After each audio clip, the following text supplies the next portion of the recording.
Before we get started on this episode of Real Nerds Podcast, remember you can connect to the Real Nerds in many ways. You can follow us on Twitter at Real Nerds. You can go to our website, realnerdspodcast.com. You can like us on Facebook. You can also call us 720-6nerds5. Thanks for listening and enjoy the show.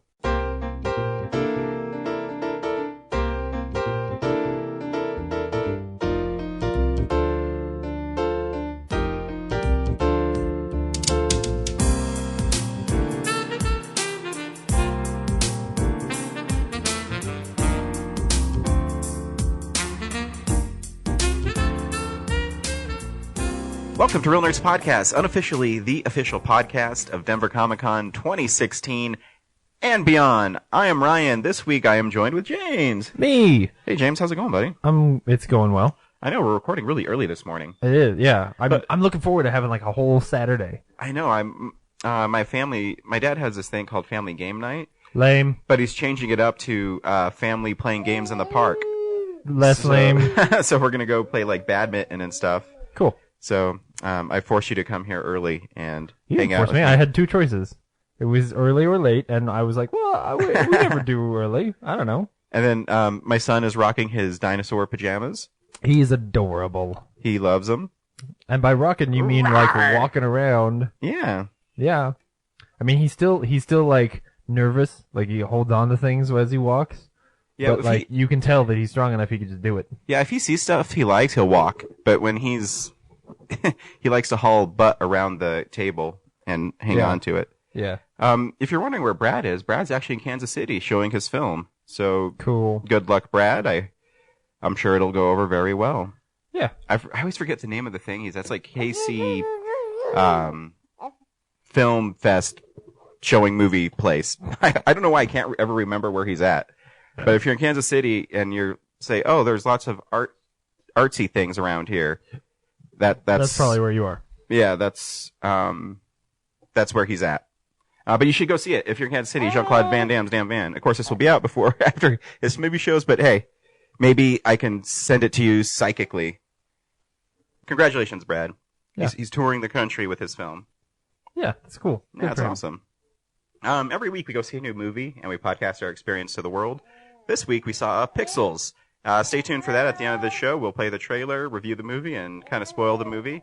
And we'll tell you if you should see it or not. So if you want to see it, make sure you stop listening to us and listen to us after you see it, because we'll spoil the movie a little bit. And we also just talk about what we've been watching, a bunch of movie news, more movie podcasts. We like to have fun. And we also like to be nerdy and things like that. Yeah. Oh. Wow. Indeed. You're excited, huh, buddy? He really wants to hear about Pixels. He's like, Dad. Yeah. I want Adam Sandler to make a movie that's not shit. Please. Did he accomplish it? Stay tuned. Before we start, what's really cool is we're out and about at a lot of conventions, and we get to meet cool people. Yeah. We met people at Denver Comic-Con who were really interested in starting their own podcast. And I'm actually thinking that you talked to this gentleman. His name was Brian. Probably.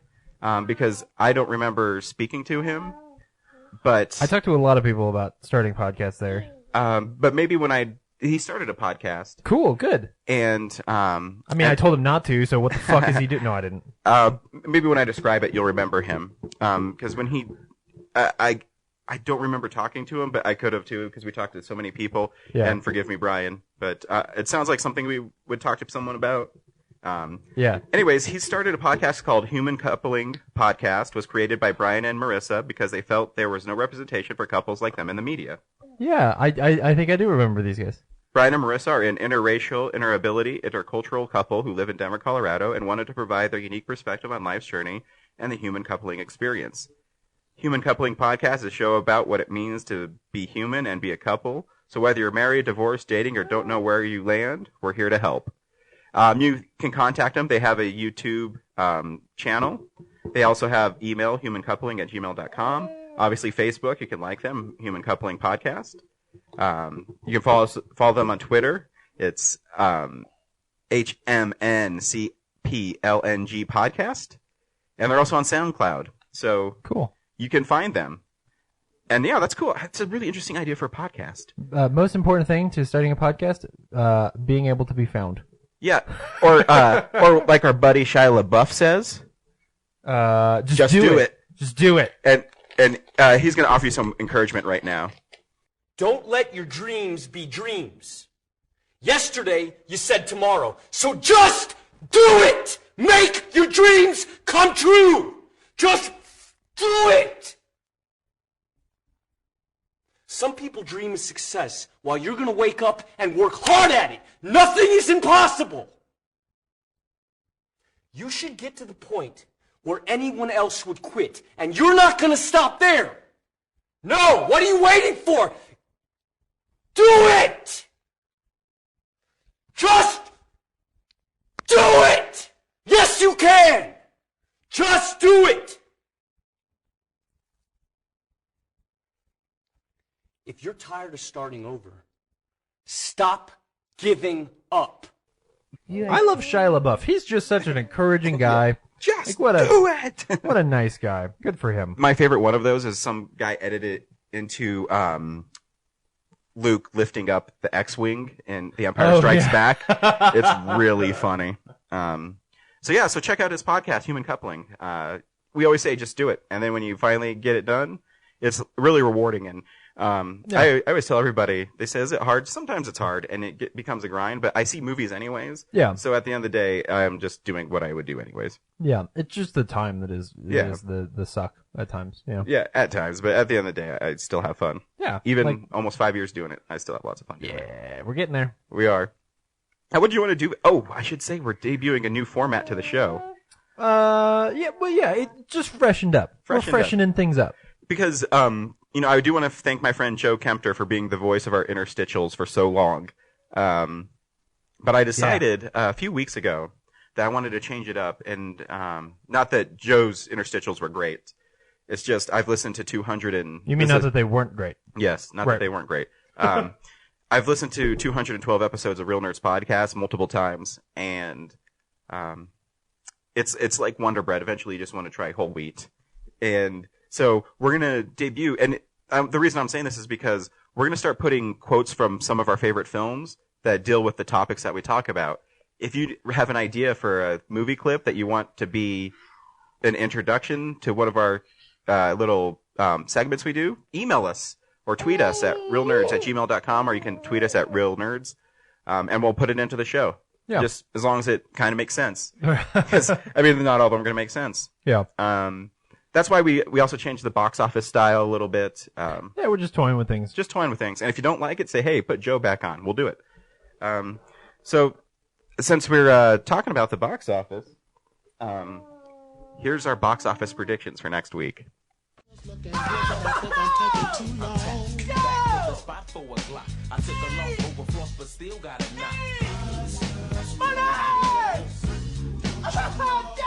that make you feel good just to say that?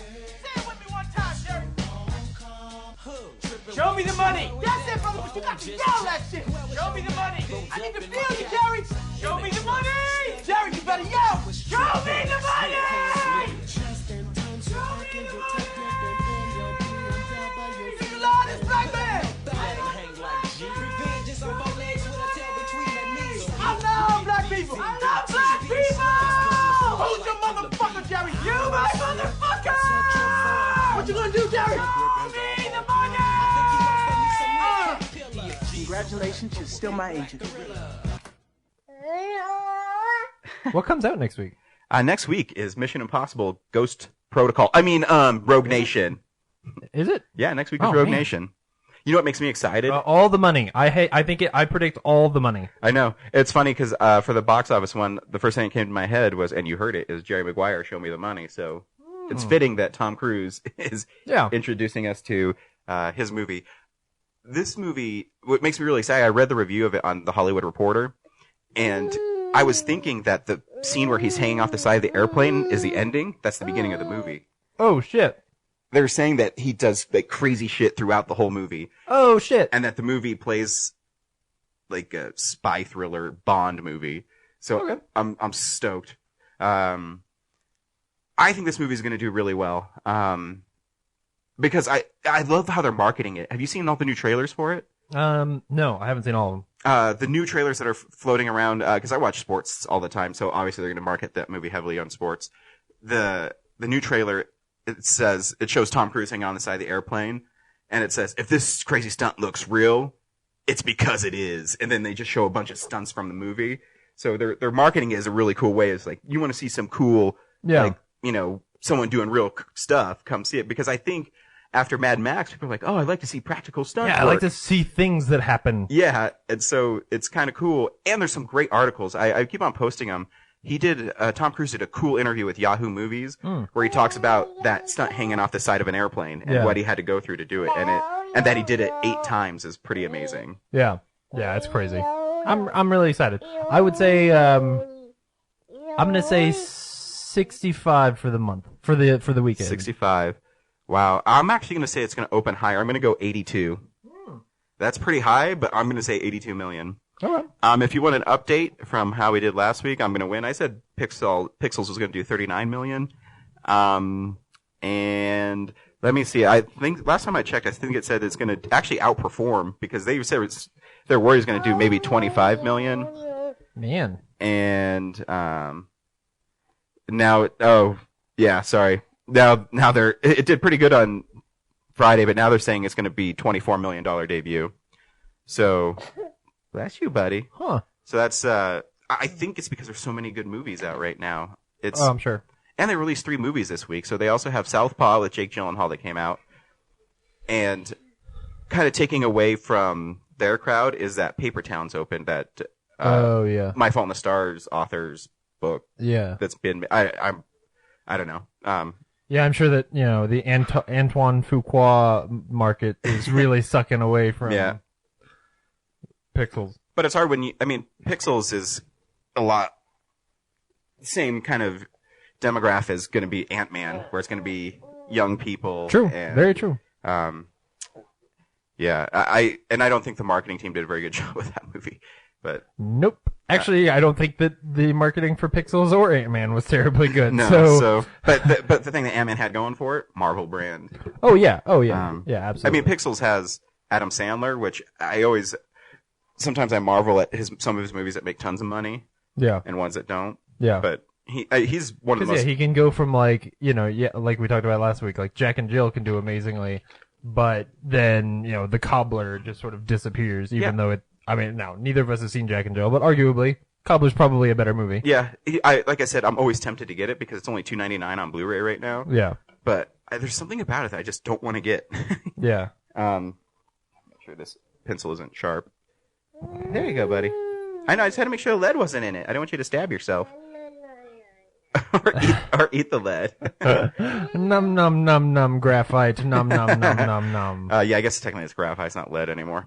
Yeah, he can't die from eating graphite. No, I don't know if he'll feel good, but he can't die. So, yeah. So I said, people listening think you're just they're gonna try and have your kid taken away from you from all the shit we do on the right. show. Fuck. Oh. Man. Last week too, before we get totally into the show, I forgot to thank people at the premiere of Driven that we went and saw. We did the movie premiere of Driven, and I really want to thank the director, Brian McCulley, because a lot of times when we do events like that, we end up not doing anything. Yeah. Not in a bad way, just people are busy. Yeah. But he actually set us up with interviews, and I was able to interview Tony Todd, horror and film legend. And we had a really fun interview. Yeah. And look for that soon. It'll come out this week. It's just, James recorded our whole red carpet experience, so he has to edit a lot of it. So yeah, and you might just get a rough cut of all of it as well, because I think some of it's pretty fun. Yeah, so he's gonna edit it down, but I think we're also gonna release a director's cut. Yeah. Where it's gonna be silly. But we have lots of fun, and he also told us an exclusive story on our podcast. Yeah. And it was really funny. You gotta make sure you tune in for that. Oh, that was pretty unexpected. It was unexpected. And what was cool is it was the first time I've ever done radio or podcasting where I was told by a publicist to speed it up twice. Yeah. They'd be like, hey, we got to get other interviews in here, man. Yeah. People got shit to do. This Uncle James needs that. Oh. He's going to go eat some yogurt. Poor little guy. Oh, it's breakfast time. Yep. No more graphite for you. Oh, cool. Yeah, so I just want to say thanks to Mr. Tony Todd because he also followed us on Yeah, Twitter. I know. And he really does a Twitter, Yeah. which was really cool. Before he came to the Driven premiere, he was taking pictures all around the Denver Art Museum. And we found out through his, well, I mean, I kind of knew this about him because I asked him the question, but he's a really big art guy. He loves theater and things Yeah. like that. So, very cool. Yep. And I was able to sneak in my Night of the Living Dead question. That was hilarious. But the funny thing is, too, is when we were told to speed up, he's the one who actually stayed longer. So Oh, yeah. I really want to thank him. And he said next time he's in town, he wants to do like a full hour interview with us. So Yeah. I'll be tweeting him next time he's in town. Yeah, that'll be Because cool. he told me he does one-man shows. And he's doing one-man shows around Denver sometime soon. So Yeah. I might actually just go see that, too. Yeah. I'd love to see him. Because he's, Because he's really good. yeah, he is really good in Driven. Yeah. Leave it at that. What do you want to do first, James? Let's do what we've been watching. They say so much, but they never tell you if it's any good. Are either one of these any good? Sir, What? are either one of these any good? I don't watch movies. Well, have you heard anything about either one of them? I find it's best to stay out of other people's affairs. You mean you haven't heard anybody say anything about either one of these? Nope. Well, what about these two? Oh, they suck. These are the same two movies? You weren't paying any attention. No, I wasn't. I don't think your manager would I appreciate don't it. if- appreciate your ruse, ma'am. I beg your pardon? Your ruse, your cunning attempt to trick me. There's nothing more exhilarating than pointing out the shortcomings of others, is there? Well, this is the last time I rent here. You'll be missed. Screw you!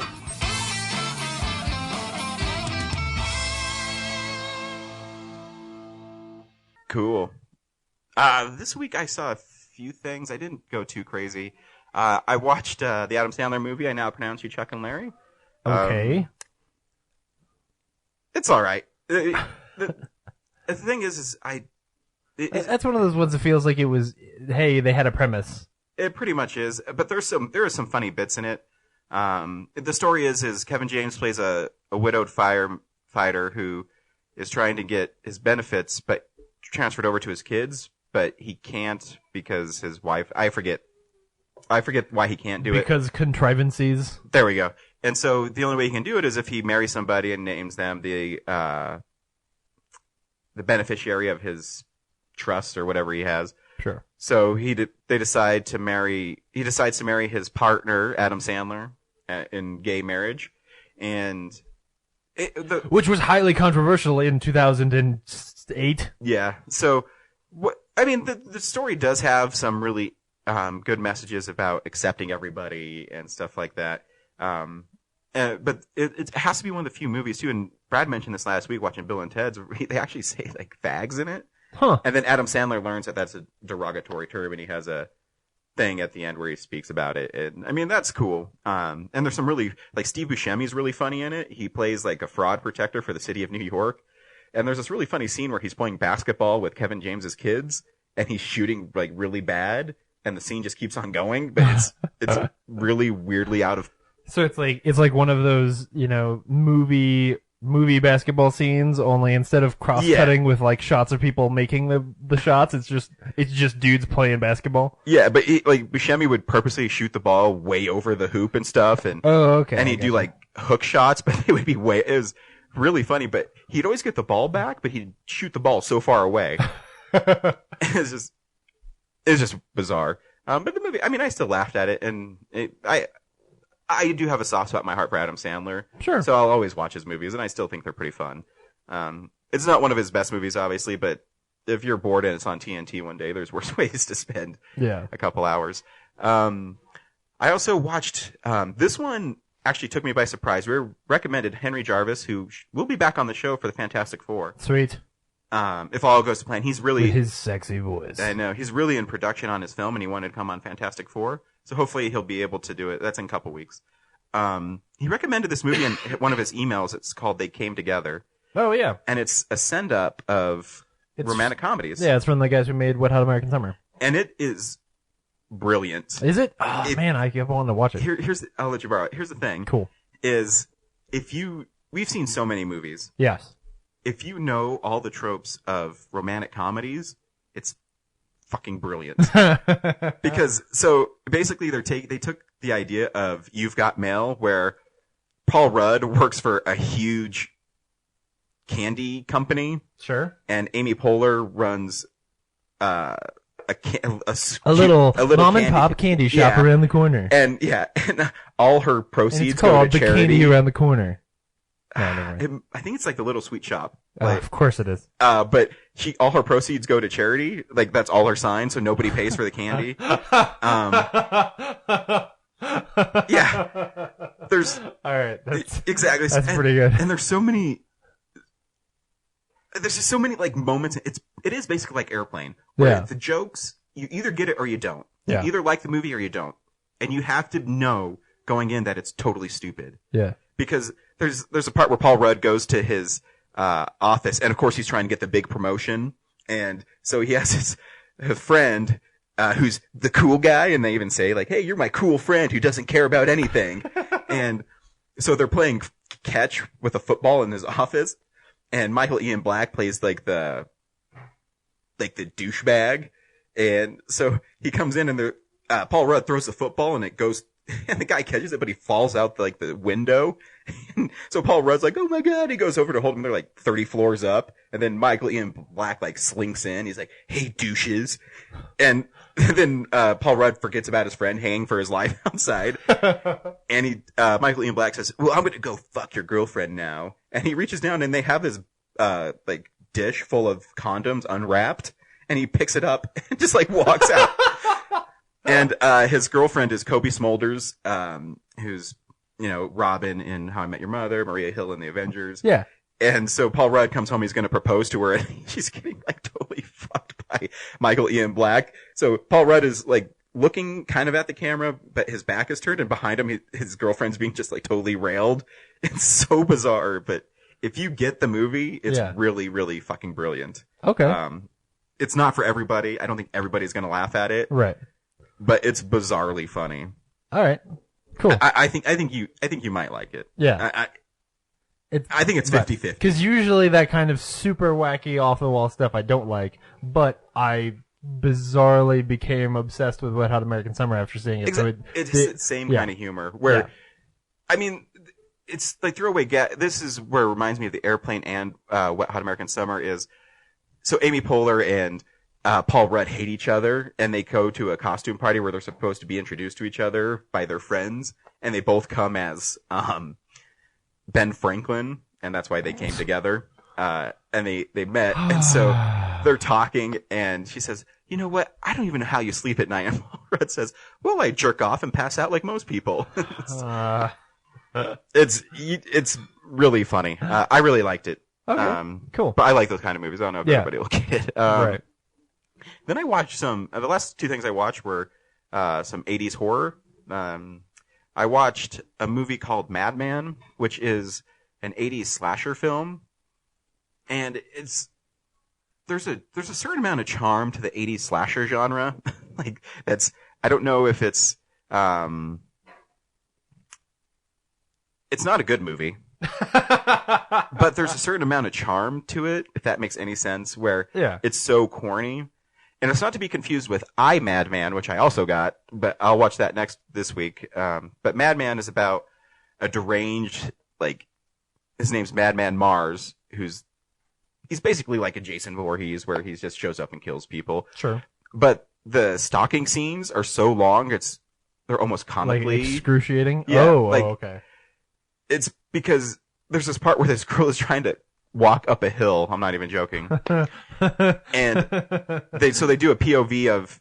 Will she make it up the hill alive? So they do a POV with Madman. Oh, and no. the music is the synth 80s electronic music. So it's actually pretty...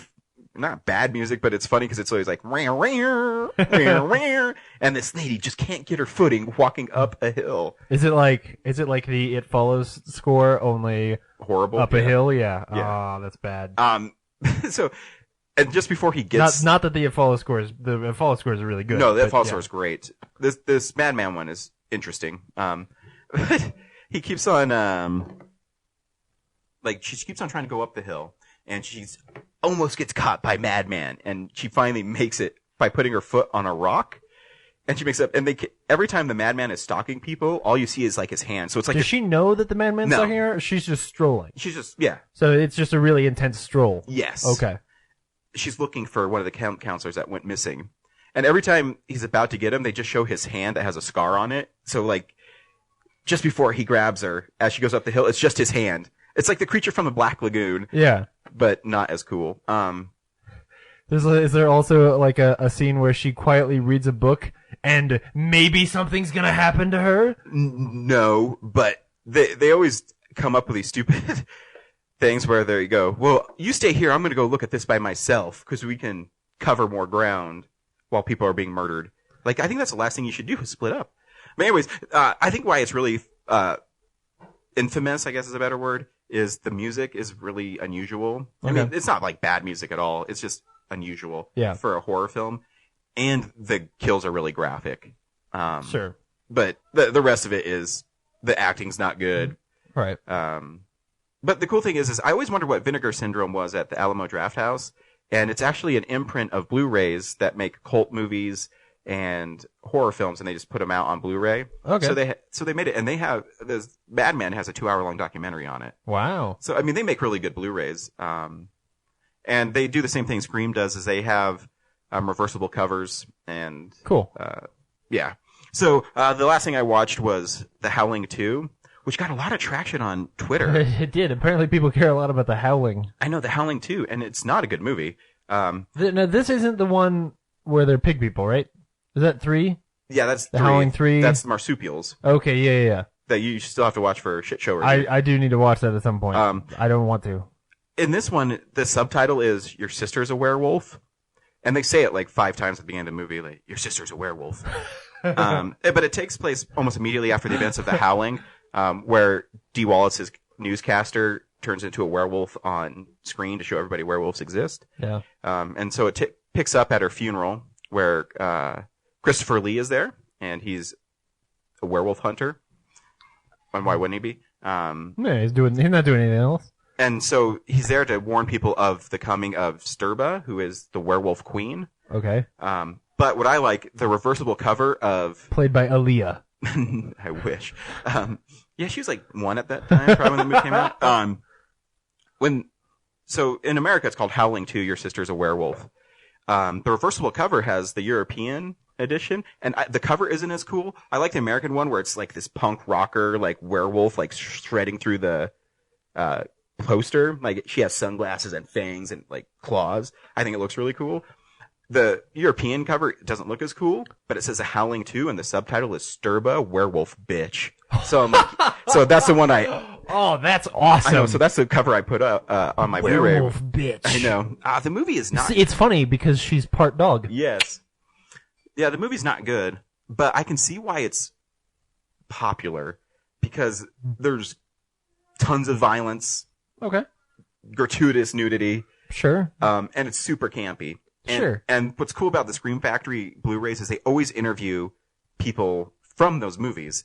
And the one, Sturba, is played by, this lady's still beautiful. I think she's like in her 60s. She still looks great. But she has this scene where there's like a werewolf menage a trois. I'm not joking. She's the Diane Lane of werewolf bitch. Yeah. So, there's a menage a trois of werewolves fucking. Weird. And Are so- they? Is it as wolves or like as in wolf form? Half wolf form. So the wolves are like fucking, and then Sturba. So they're like people from the waist they have down. like fur on them. I need to understand that. Okay, but they're like the wolf man. Yes. Where they're like people, yes. but they're Yes. wolfy. Yes. Okay, all right. But- they're not a wolf. Exactly. Okay. They're wolf man. Good way to describe it. Yeah. So Sturba hasn't changed yet to a wolf, and so the two wolves are fooling around, and it's like turning her on. So she like rips her top off, and then she turns into like a blonde-haired werewolf, and then she gets into bed with him. And then when the credits roll, throughout the movie there's this band that plays the Howling so many times. It's like a punk rock band. Yeah. And they always show up wherever Sturba is. Like, first it takes place in Transylvania, and then they go some other place, and this band is always at these Oh, parties. the band is in the movie. Yeah. The band, it's not just the music. No, the band's in the movie. Oh, And they're okay. always at these places where the werewolves are. Yeah. So first they're like in LA, and this band is there playing the Howling werewolf song. Right. And then they're in Transylvania, and that band is back, and they're playing the Howling werewolf song. The same song. Yeah. And then at the end of the movie, they're playing it again, Yeah. but it's intercut with her ripping her top off 17 times. That one scene. And the reason I know You it's, guys remember her boobs? You want to see them a lot? and the reason I know it's 17 is because Watch the credits. the special features in an interview with her, she tells a story about she signed a contract and she knew that she had a topless scene and she's okay with it. But when she went and watched the movie for the first time in a theater, she didn't know that at the end of the movie.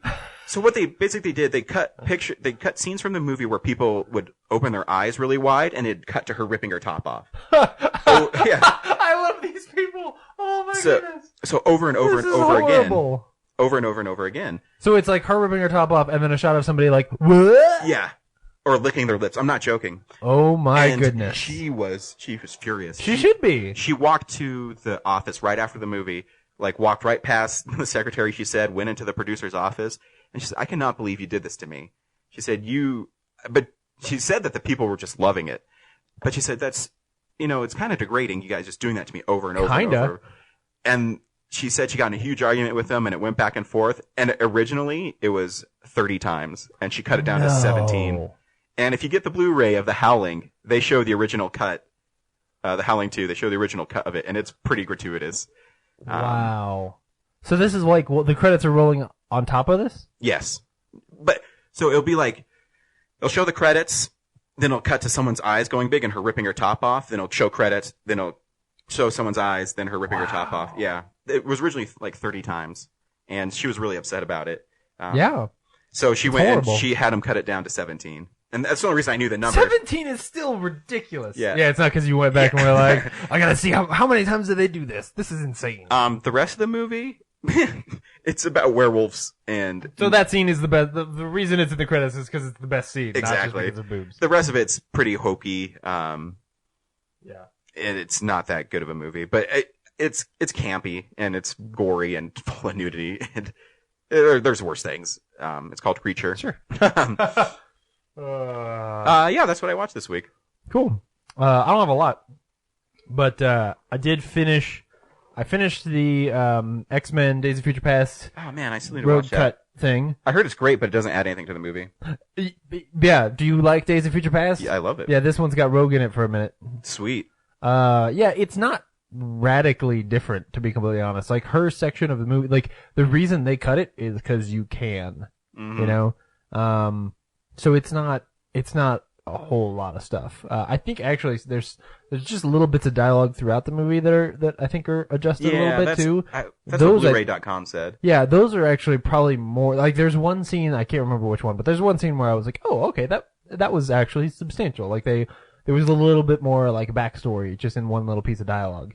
But it wasn't much. You know? If you want to see it, this is why I love Blu-ray.com, is he actually went through and he put every scene that was added and the time it was added. Oh, wow. So you can see it's something like 27 scenes or something. And Yeah. he said most of them are just like 10, 15 seconds more of dialogue. Yeah. It's not a whole lot of stuff. The Rogue section is the biggest thing.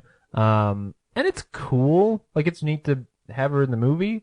I don't think it's a worse version by any means. You know, it's only an extra 20 minutes or something like that. Like, I think her little scene where they go get her is not much. Like, it's not, it could be cooler. Sure. It's probably the weakest action scene in the movie.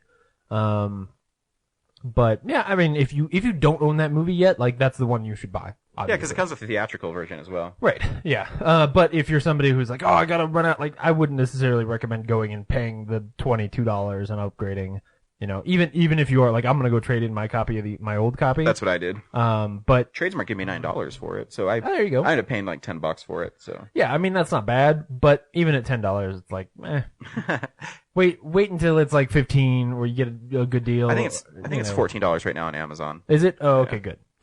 Well, then never mind. Go ahead and buy it. Everyone just go buy it. Like fucking. If you like the movie, that's what I heard. Buy a couple I copies. heard everybody said basically what you're saying. It doesn't really add anything to it, but it's cool to see it. I mean, Yeah, I think it's just the only reason it's disappointing is because people have talked about it for so long. Yeah. Because And since launch, it was like, we're gonna do this road cut. You guys don't even know. There's so much more to this movie. There's not really. There's not much more to that movie. So anyway, it was interesting because like it's got me thinking a lot over the last few weeks about whether or not I really like non-Marvel Studios Marvel movies. yeah. Like, I haven't done. I kind of took a step back from the comic book movies. I'll start again this week, but yeah, it's because is it bad? No. Do I feel like Days of Future Past is actually a great movie? Kind of no. Like, it's good, but I don't know. There's this sheen for me that is sort of rubbing off on those movies. Where even when I go back and look at, like, X-Men 2 is great. But, you know, I don't know. They're fun. But I don't know that they, like, that they stick to me the way that some I haven't of seen those them do. in so long. I do remember last time I saw X2, I was saying, yeah, this movies are pretty good. But Yeah. I remember the first X-Men. I actually didn't like that much. I feel like I don't. Maybe I'm just more disconnected. I think there may be too many characters. Maybe. Like, that's what I sort of got this feeling of this time watching through, was that, like, Yeah, I mean, Days of Future Past, you do have to have an idea because they don't introduce like Bishop Anybody. or. Oh, no. So you just kind of have to guess who it and is. the action scenes are really cool, but, like, I don't know. I'm not chomping at the bit for another action or for another X-Men movie, and it's not because of all the talk about Apocalypse and how he looks like ooze and all that stuff that we did last week. I think I'm just not chomping at the bit because we've had so much time with those characters, and I don't know. Like, there's not a through line. Like, what do I want from Xavier next? Like, what do I want from Magneto? You know what Like, I want is it- from a Magneto movie is I want him to do Nazi hunting. I want him to do like that James Bond First Class, like Nazi hunting. I think that'd be sweet. Yeah, that'd be great. I mean, we're not going to get that movie. No. but I more mean like on a character. Like, Yeah, I know what when I you go mean. back and look at like where a lot of the Marvel Studio characters are, like where is Steve Rogers and where Mm-hmm. is Thor, and there's an emotional through line there as well, where I don't just want to see the next movie because I want to see like, you know, Cap fight Crossbones. I don't actually give a shit about Cap fighting Crossbones. I care about Steve Rogers Isn't and that where amazing? he's going and what he's gonna do and what he's gonna learn and how he's gonna change. And that's a testament to Chris Evans because Captain America is one of the hardest characters to portray, Yeah, 'cause and I think he can be super cheesy. Yeah, but every time he says something, I want to salute him. Oh yeah, And they just revealed the Blu-ray for Age of Ultron. It comes in a red Blu-ray case. I know, cool, huh? That's cool. That makes me excited. I don't know why that makes me happy. I'm like, oh, that's awesome. It's red Blu-ray case. blue it is. It'll go with my green Hulk I'm case. totally gonna pay an extra $2 for that when it comes out, just because of that. Oh, I'm starting to do what your brother's been doing. Like, if it's a movie I really like and it's in 3D, I get the 3D version. Oh, yeah? Even though I don't have a 3D player, but maybe one day I will and it'll be Yeah, fun. it's like, why not? Laura's parents bought a 4K Sony 4D, Oh, 3D shit. TV. I know, I'm gonna go over there and watch Spider-Man and stuff. Man, I don't want to start having to buy 4K Blu-rays. I don't want to do that. You're going to. I hate you. Anyway. Anyways, what else you watch? Oh, yeah. And then last night I went and saw Mad Max again because they were showing it at the How Alamo. many times have you seen that in the theater? Well, in the theater in quotes would be 4 times because one of them was a drive-in. But yeah, it was just, we left, Rafe and I left Pixels, and he was like, you know, they're showing Mad Max this weekend, and there was like one showing last night at 11:15, and then they're showing it tonight at 6 something, and I was like, oh, I don't want to go on Saturday. It comes out pretty soon on Blu-ray. I think it's September 1st. Oh yeah, no, it's really close. Yeah. But still, it was my last chance to see it in the theater, and I just thought, I have to go. And that movie's really fun. As tired as I was still like, Still entertained. I'm in this. I'm totally good to go. So I know. I was stoked last night. I got an email that Tradesmart's having all their used Blu-rays are $8.99. oh yeah. I saw your tweet. So I got Ninja Turtles 3D, the Pirates of the Caribbean 3D. What other one? Did I get? All used Blu-rays are $8.99. Yeah. So I got Do they that. still get the buy one get one Yeah, for $1? that's what I mean. Oh shit! So they're really like $5. Yeah. So I got that 3D. I got Ninja Turtles 3D. I got the two Muppet movies and Treasure Island and Muppet Caper. Oh, which yeah. are both okay. But I loved Treasure Island as a kid. yeah, what's the last one? I got another 3D movie.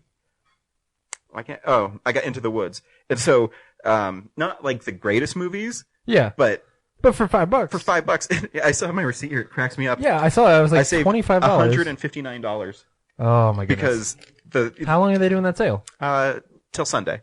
I'm gonna make this stuff. Yeah, on the way reason I home. went last night is because I didn't want to like miss out on the good stuff. Oh yeah, no, I'm sure when I get there, there's gonna be jack all left. There's actually some still good stuff there, but I already have it. So, and to fill Yeah. holes in my collection, especially because I had mentioned my comic book movie thing, I was like, man, I really don't want to pay money for the Ninja Turtles. right, But if I have to pay $5 for it and a 3D, $5, whatever. right. And I still had to. Actually, I ended up paying $17 because I had like an $8 gift card. Oh, I've got credit there too. Oh shit, bad things are about to happen. But I also bought 2 Cokes because I got one for my wife and one for me. So I Yeah. really spent like $11 for those 4 movies. And I think there's worse ways to spend $11. I think so too. Yeah, because I mean, even the Pirates of the Caribbean, the 4th one, isn't that great. But the Disney Blu-ray 3D is limited edition. If you want one, they still have one there. They had 2 when I was there. But it comes with Honestly, 5 discs. I dislike that movie so much that even at that, I'd be like, Yeah, it comes with 5 discs. I don't think I'd ever watch it. I think the movie's Really? horrible. Yeah, I don't remember it, and I don't think it's good. So, it's not good. but we'll see. Halfway through, there's like this whole mermaid love Yeah, like vampire thing. mermaids.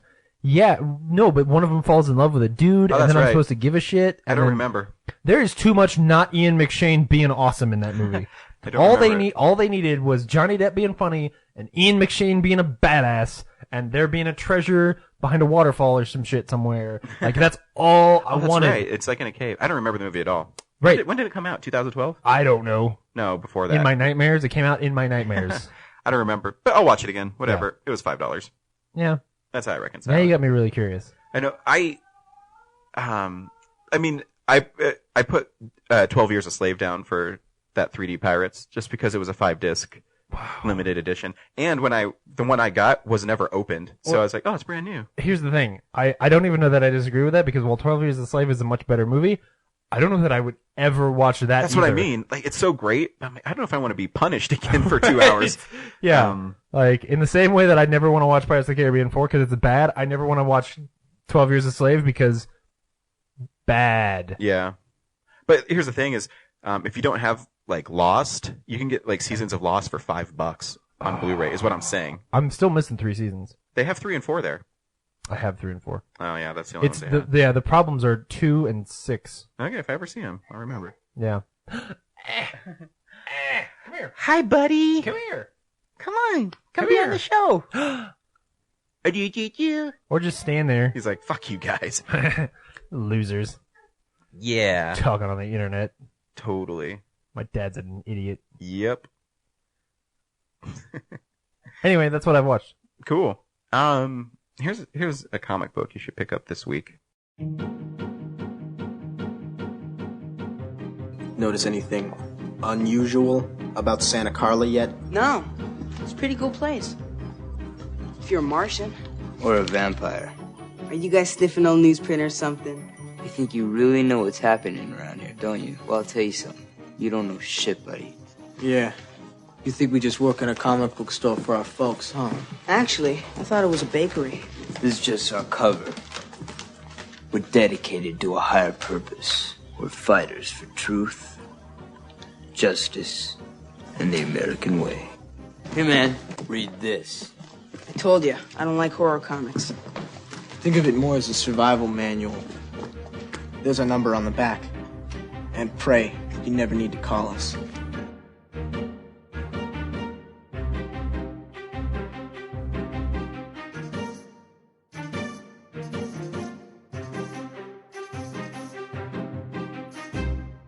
James, you had one a couple weeks ago, and I talked over you, so I'll give you the floor now. I did, but it was one that we'd already talked about. But yeah, so the Lock and Key Master Edition came out.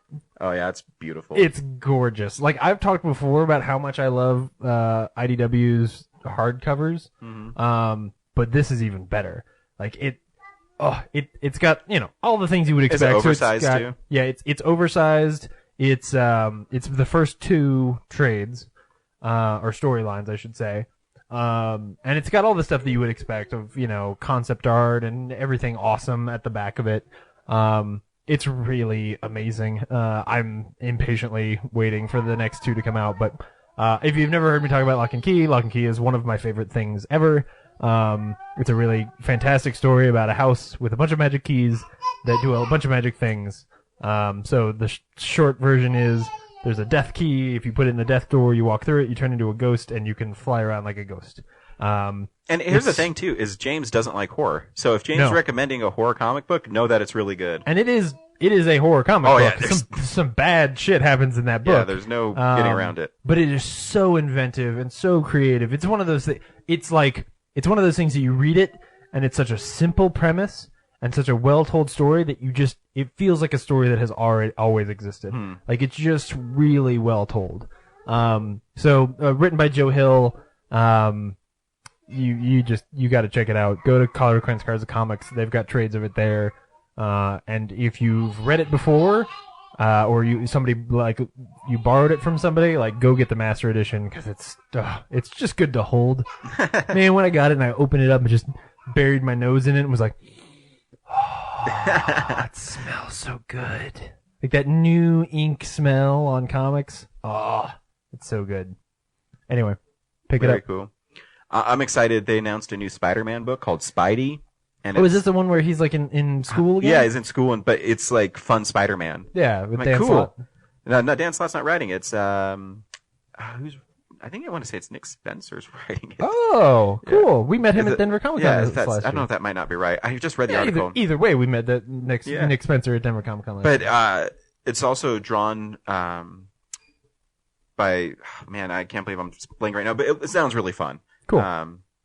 Bagley? No, it's another really good artist, and okay. I can't remember why I can't remember things right now, but I'm really excited for it because I love fun Spider-Man. Yeah. They don't do too many fun Spider-Mans anymore. Yeah.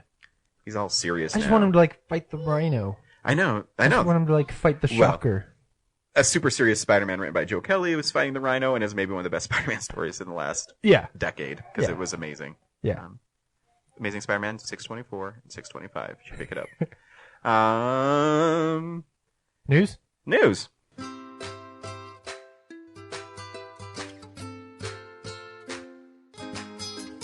In other news, the Prime Minister of Sweden visited Washington today, and my tiny little nipples went to France. What did he just say? Check the prompter. Prompter's fine. Evan, read the copy, please. The copy's good. Just read it. The White House Reception Committee greeted the Prime Rib Roast Minister, and I do the cha-cha like a sissy girl. I do the cha-cha. I'm sorry, we seem to be having some technical difficulties. In other news...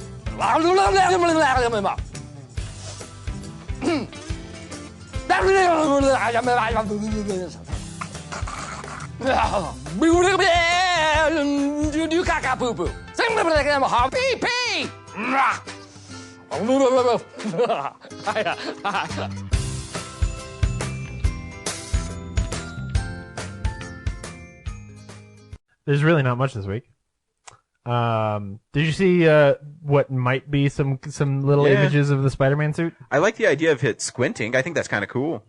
Oh yeah, that's what we're assuming that is, right? Is like the eye, like, but maybe not squinting, but he uses the lens to do stuff. You know, maybe help him target things with his web shooters. I think that's a cool idea. Yeah, I'm down. It's definitely interesting looking.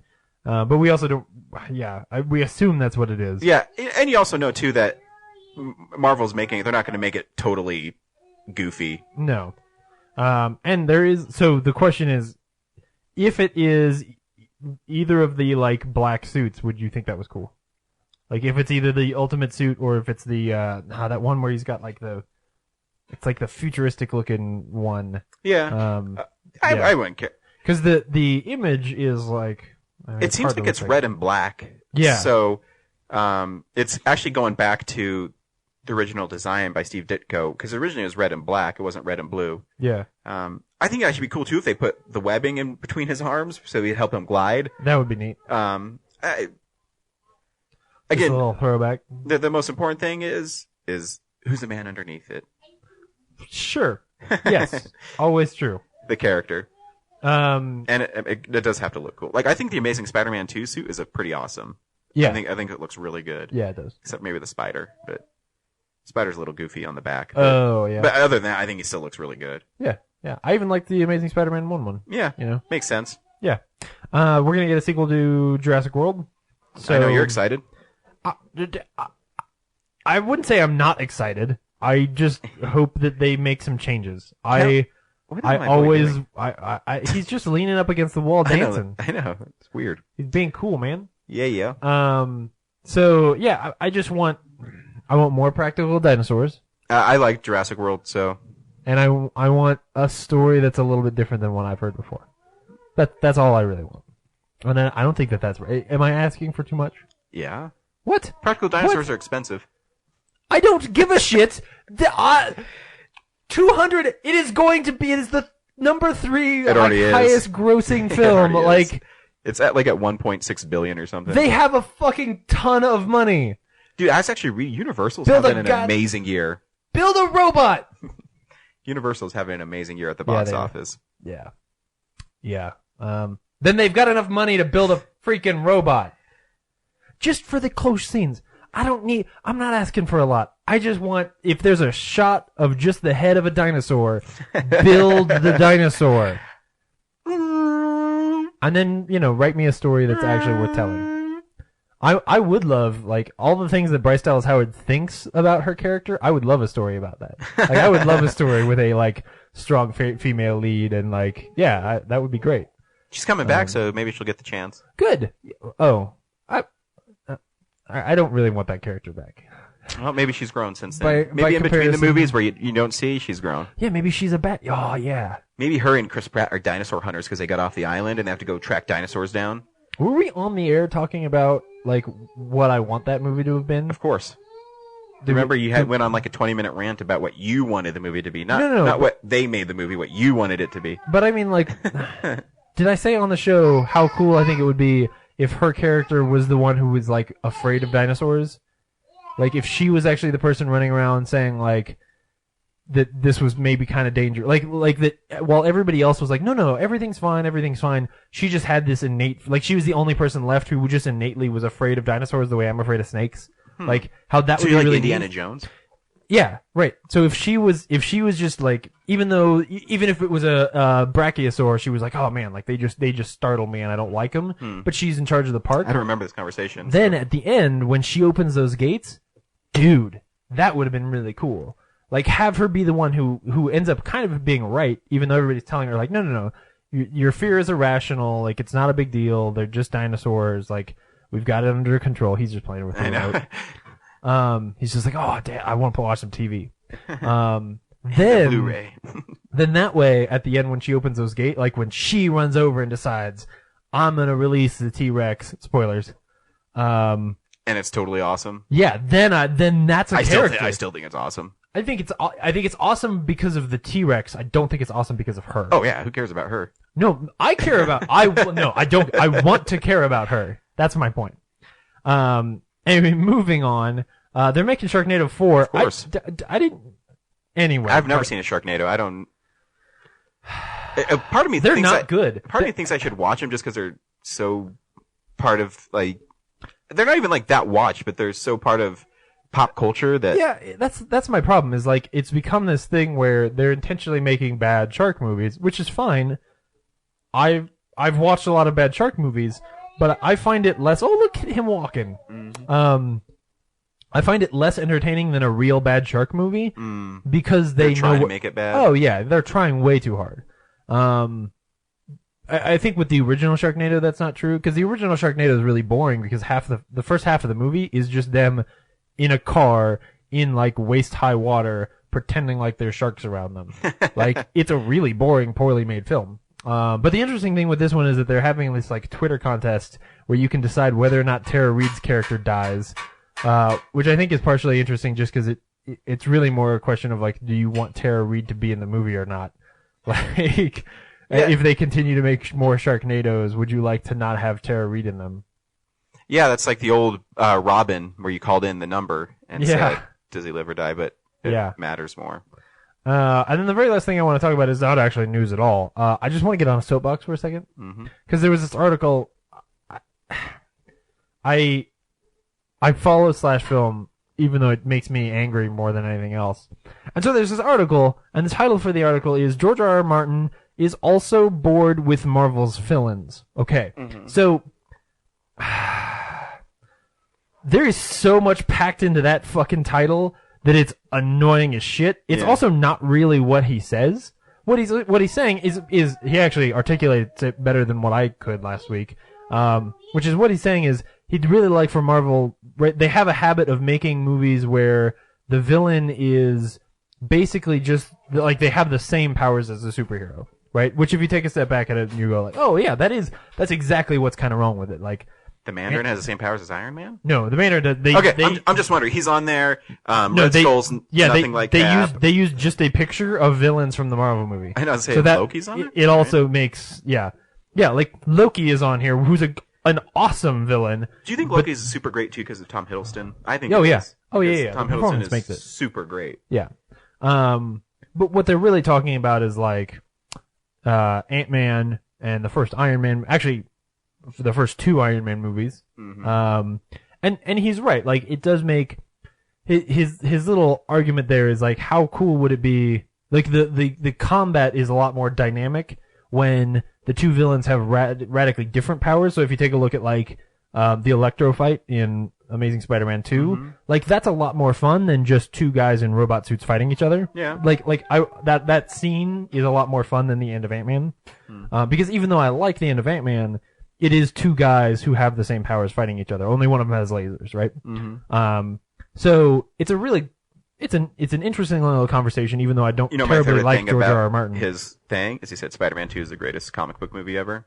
That's true. Yeah. He does. Yeah, I know.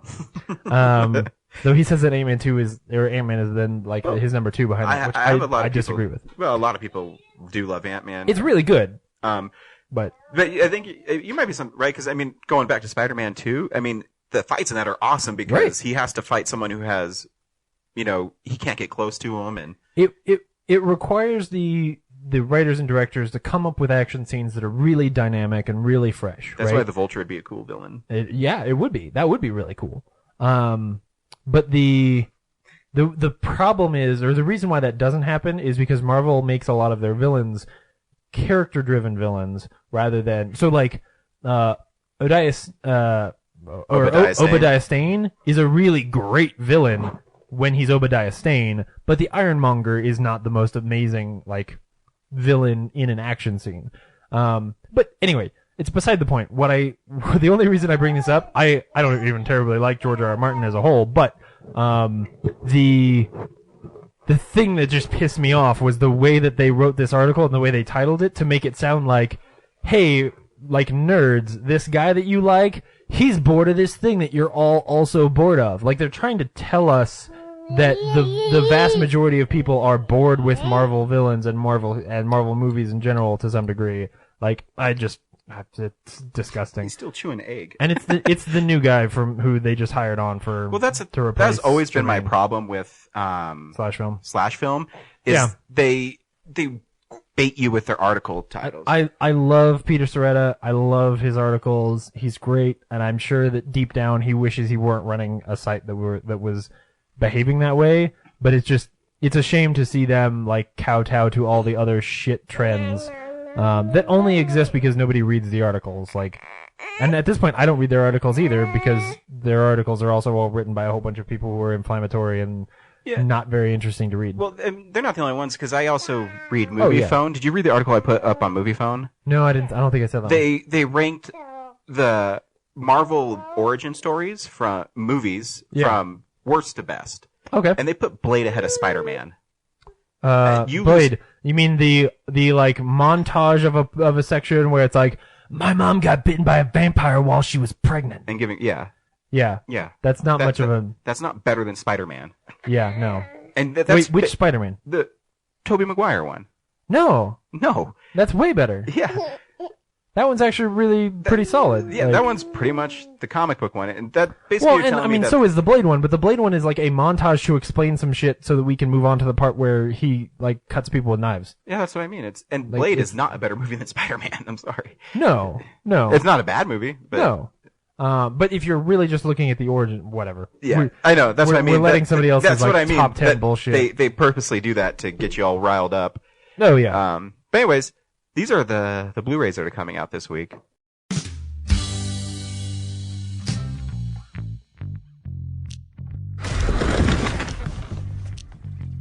When did you move in? About 5 years ago. You should get some houseplants. Oh, yeah. Yeah, I've been tending my peace lily for about 3 years now. It oxygenates the room, helps you think, relieves stress. Its needs are simple. By the power of Grayskull. Point Break or Bad Boys 2? Which one do you think I'll prefer? No, I mean, which one do you want to watch first? You are pulling my leg.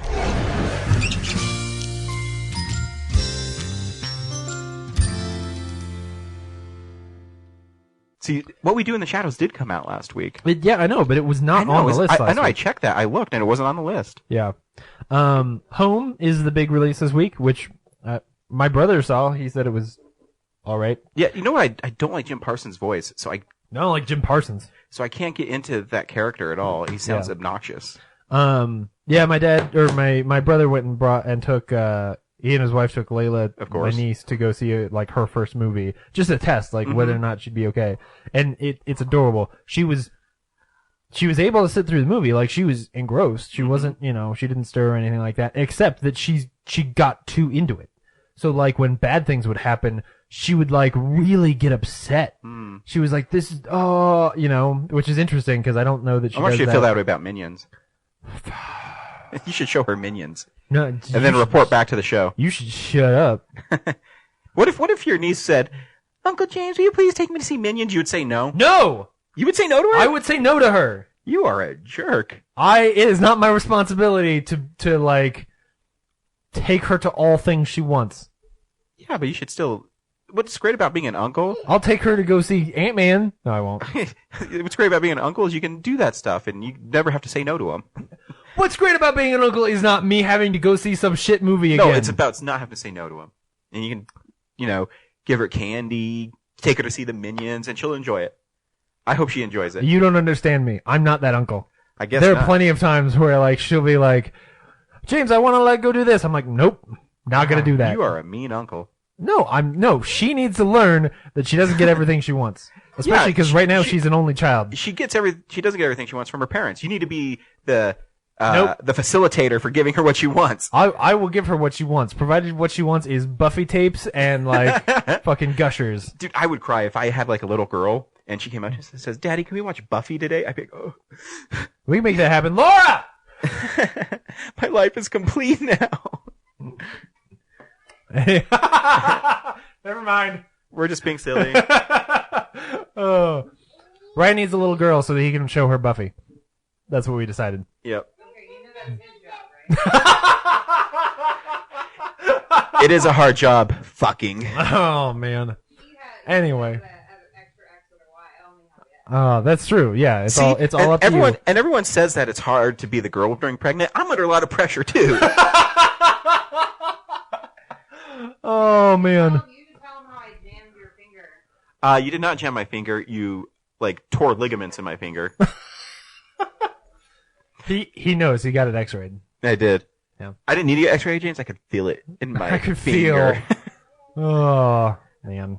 So the story is now, because now I have to tell it. No, I was gonna say. As my wife was super pregnant and she put on her boots and she couldn't take off her boots because she couldn't reach down because she was so fat and so pregnant. Oh. And so she had me do it, but she ties her boots so tight.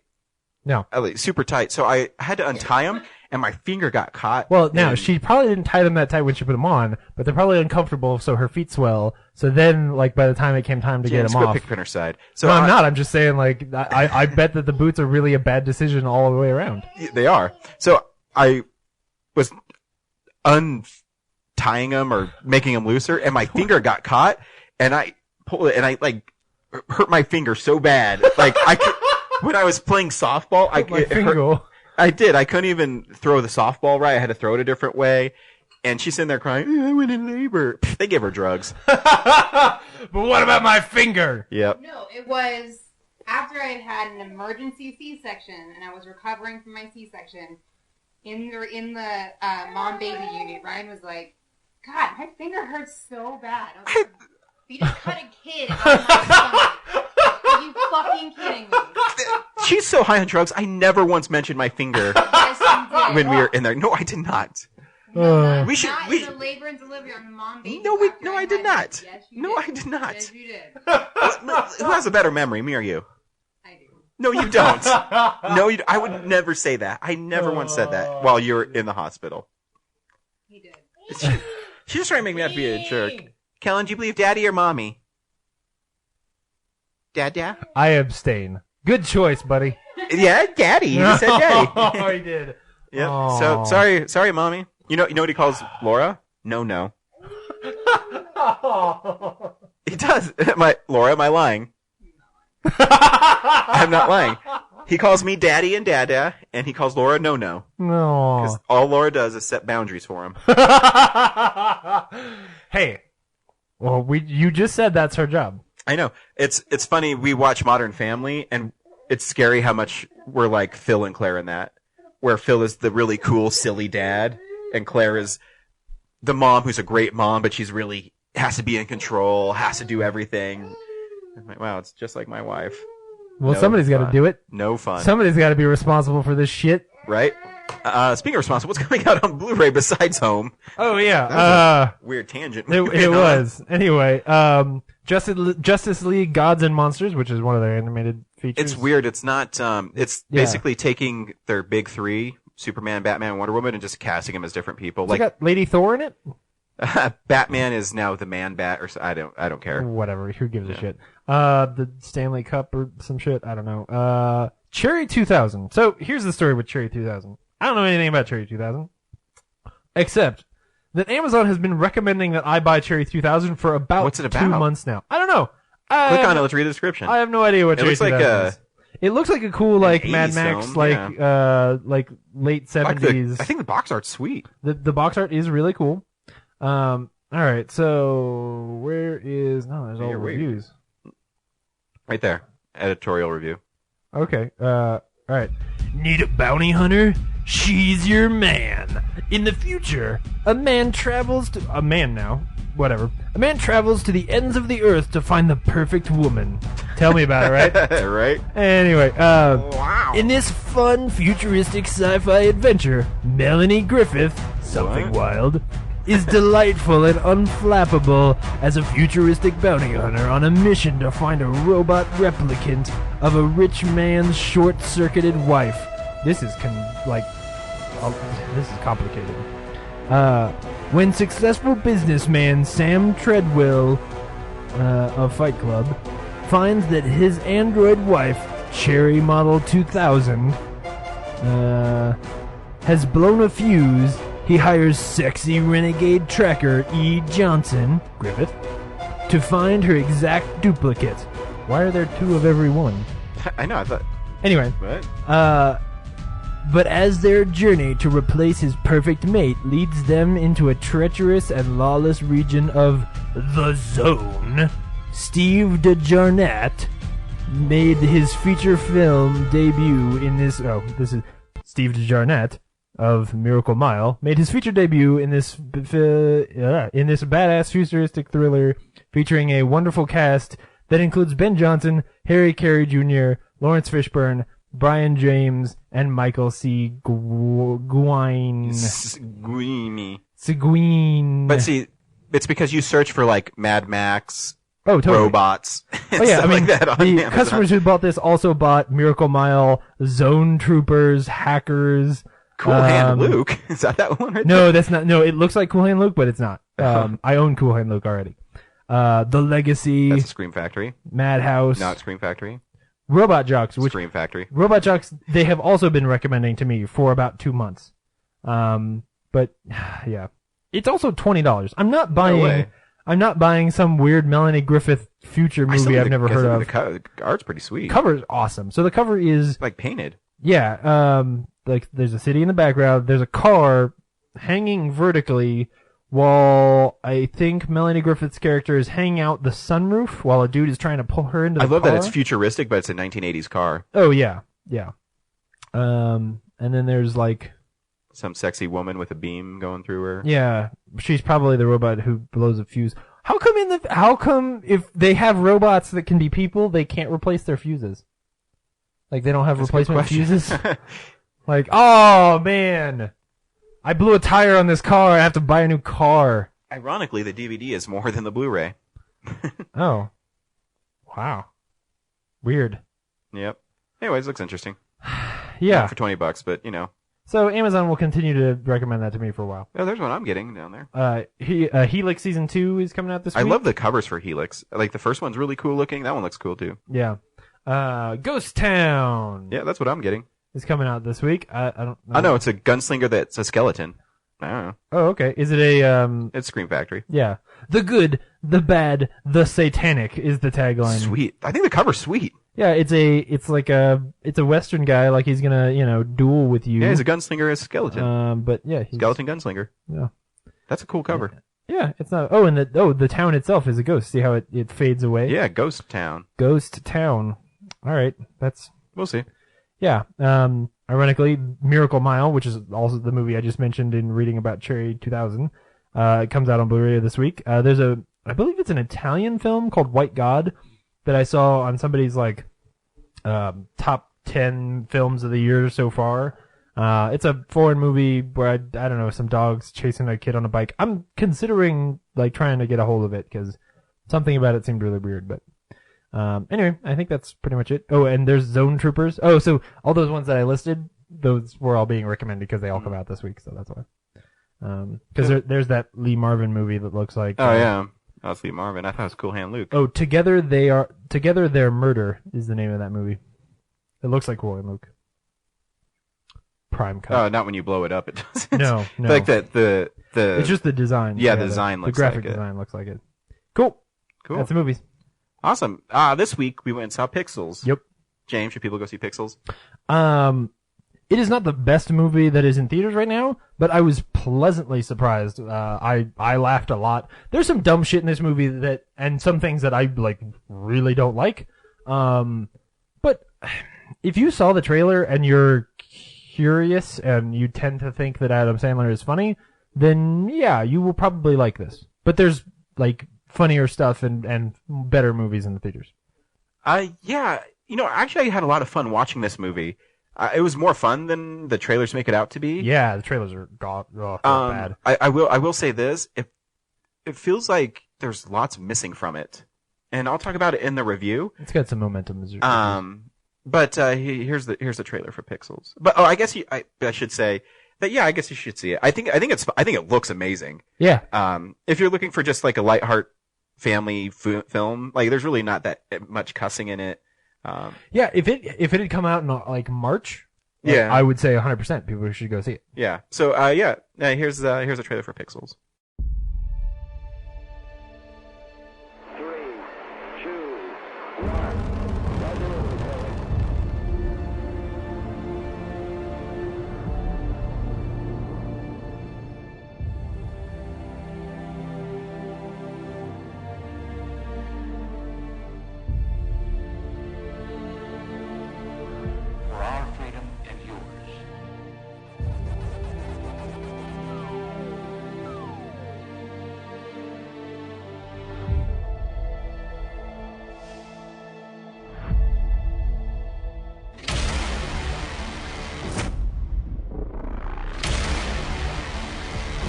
Some alien life force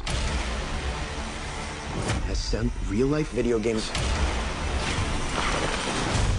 to attack us.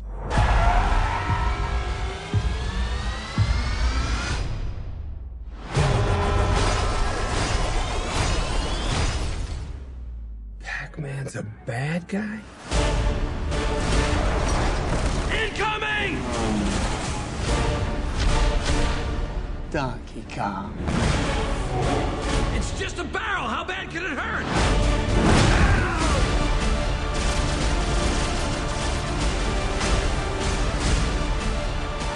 The only way to take down Pac-Man is with ghosts. You want ghosts? These are your ghosts. Oh, yeah! We're the only ones who can do this! I'm kidding. We are all gonna die. I'm just sorry.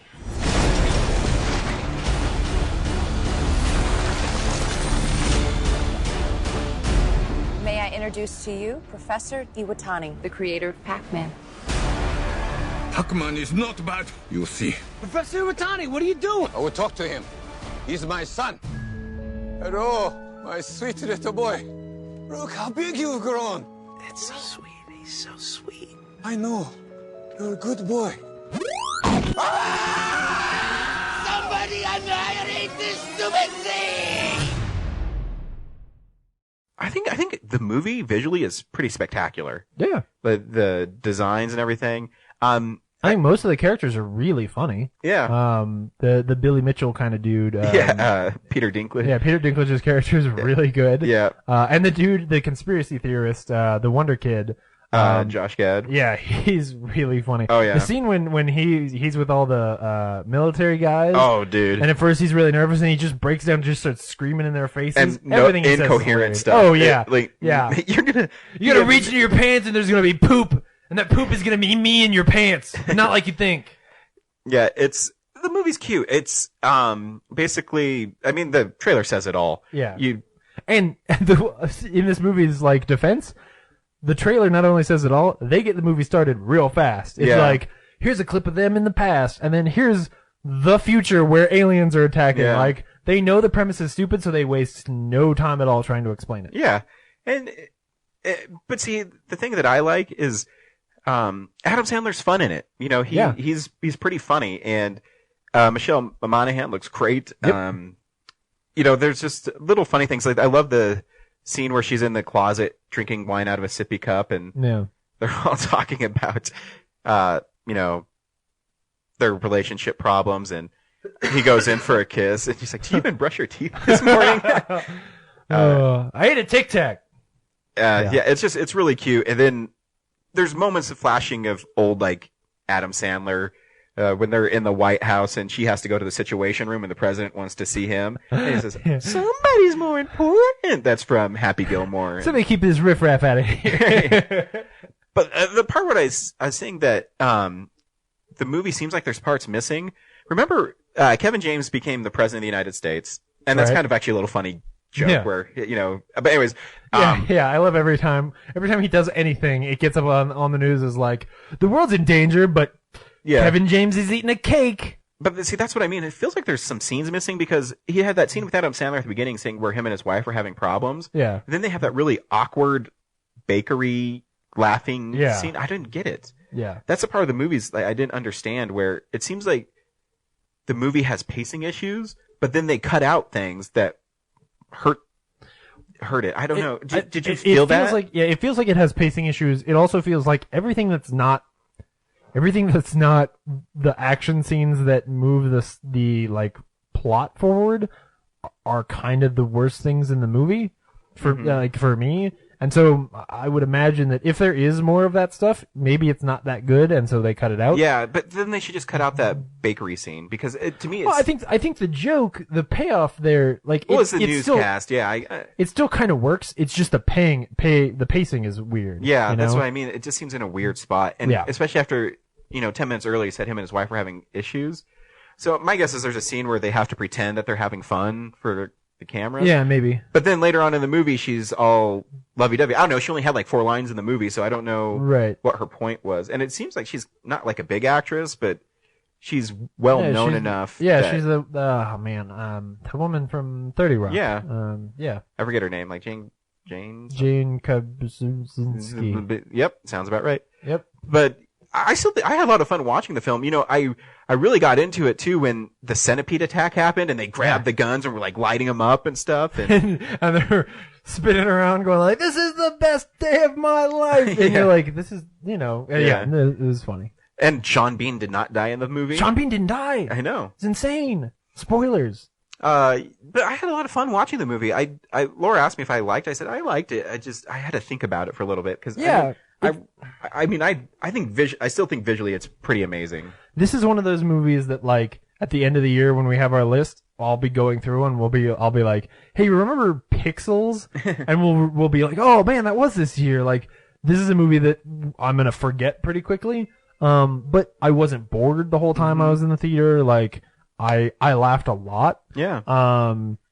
There were even some moments where I was like, hey, you know, this is interesting or well written, or like I genuinely like that scene in the closet. There's other scenes. There's other scenes between Michelle Monaghan, like the whole thing between Michelle Monaghan and Adam Sandler is just so contrived and like forced together. Which is too bad considering that I think the closet scene is really good, but after that it just becomes because after that it's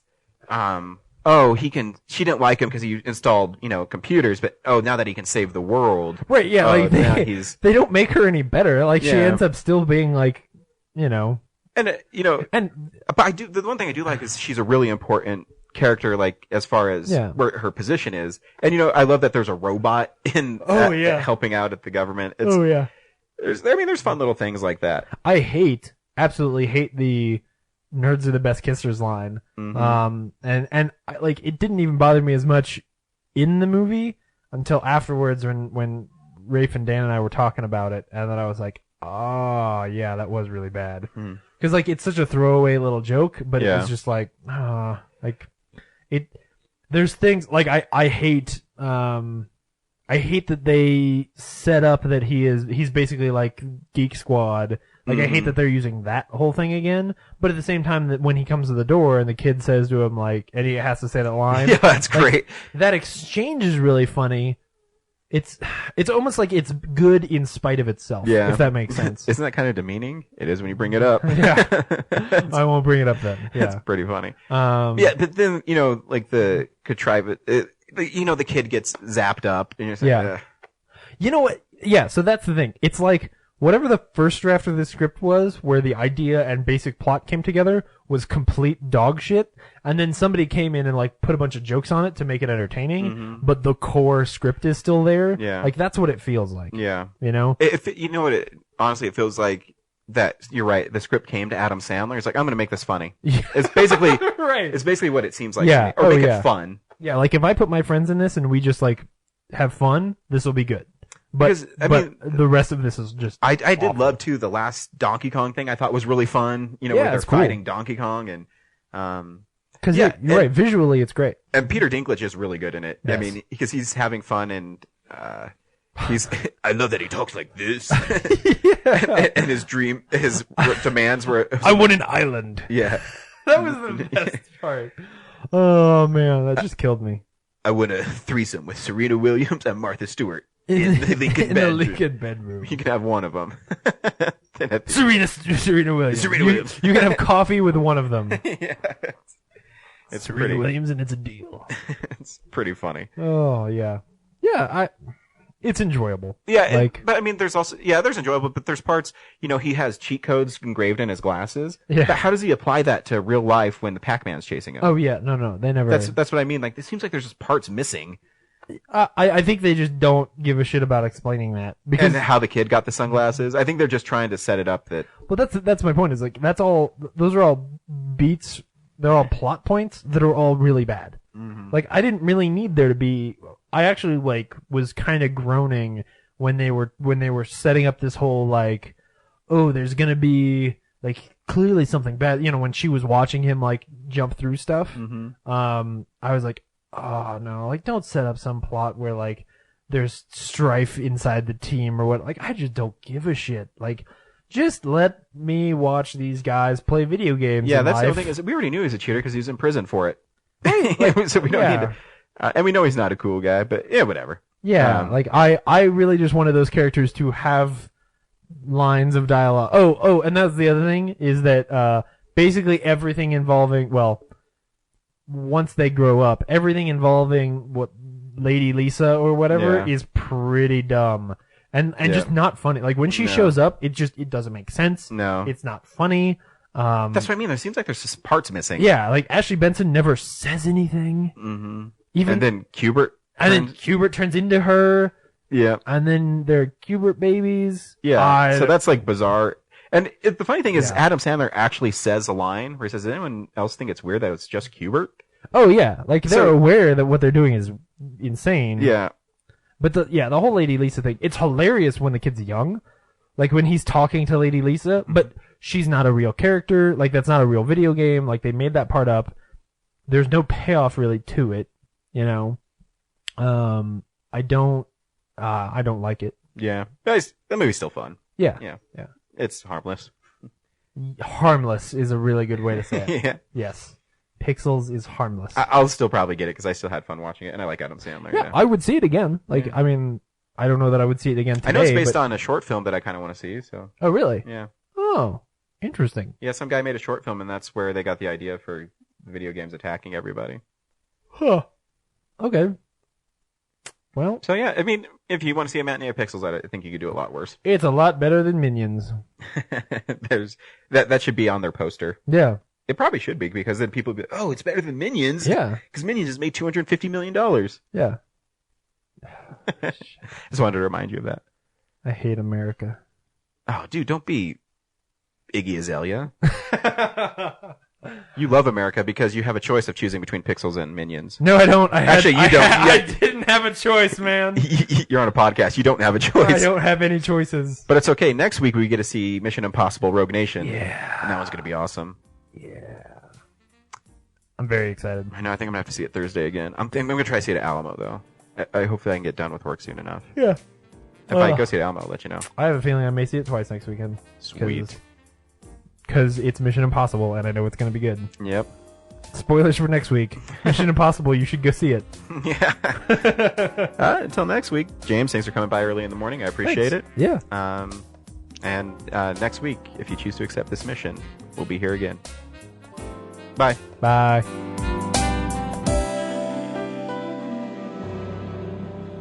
That's a Mission Impossible joke. Visit our website, realnerdspodcast.com. You can tweet us at real_nerds. You can email us even, realnerds@gmail.com. Like us on Facebook. Hey, stream us on Stitcher. You want to call us? 720-6nerds5. And download us on iTunes. Just search Real Nerds. Thank you, Joe Kempter, for the wonderful voiceover. And also Spark Mandrill for the wonderful late-night jazz smooth sounds of movies. You can find him on SoundCloud. This has been a Nebulous Visions production.